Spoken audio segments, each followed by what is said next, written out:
Forget sorting your plastics from your food scraps at home. This is a recycling plant that accepts everything and does it all for you.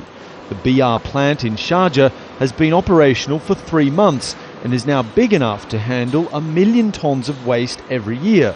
It was set up by a Canadian-Palestinian businessman who was sick of visiting his mother and seeing her non-existent recycling options. And I was watching cans and bottles and paper products go into the waste while we were preparing dinner, and I thought there must be some other mechanism for recycling as opposed to just throwing everything in the garbage. Kamal found a friendly ear in the ruler of Sharjah, who agreed to go halves in this $40 million recycling plant that is said to be the largest in the Middle East.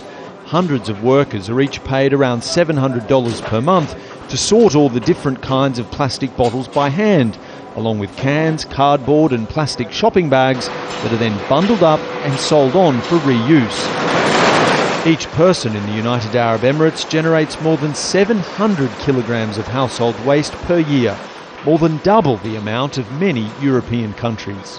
We're passing through the greatest hurdle, which was to build the basic infrastructure necessary to support all these people through their recycling initiatives. Now that we've got that basic infrastructure, as you can see, this facility is one piece of that infrastructure. Now we're able to service a greater and greater percentage of the community who are already demanding the service. Landfill dumps have been the traditional way for Gulf nations to deal with rubbish.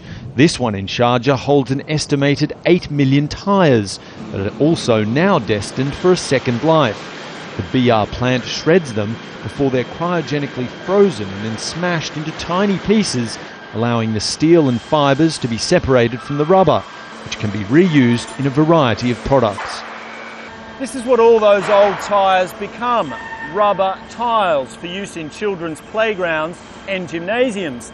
But eventually this finely ground rubber will be mixed with asphalt, creating highways that are both quieter and last longer than traditional roads. It can reprocess around 3 million tyres each year, but with the UAE's stockpiles growing at around the same rate, many more recycling plants are needed. Nolan, Al-Jazeera, Sharjah in the United Arab Emirates.